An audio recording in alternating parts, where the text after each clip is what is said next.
Breaking news असां share कंदासीं। वज़ीर आज़म शहबाज शरीफ़ ॿिनि ॾींहनि जे दौरे ते ईरान पहुची वियो। महराबाद एयरपोर्ट ते ईरान पहुचण ते ईरानी घरू वज़ीर वज़ीर आज़म जो इस्तक़बाल कयो। ईरान में मुक़रर पाकिस्तानी सफ़ीर रज़ा अमीरी मक़दम ऐं ईरानी सफ़ीर मुदस्सिर टीपू बि मौजूदु हुआ।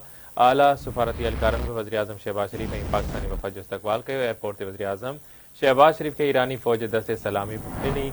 नायब वज़ीर आज़म सागदार ऐं फील्ड मार्शल सैयद आसिम मुनीर बि वज़ीर आज़म जे वफ़द में शामिल आहिनि। ब्रेकिंग न्यूज़ असां शेयर कंदासीं। वज़ीर आज़म शहबाज शरीफ़ ॿिनि ॾींहनि जे दौरे ते ईरान पहुची वियो आहे।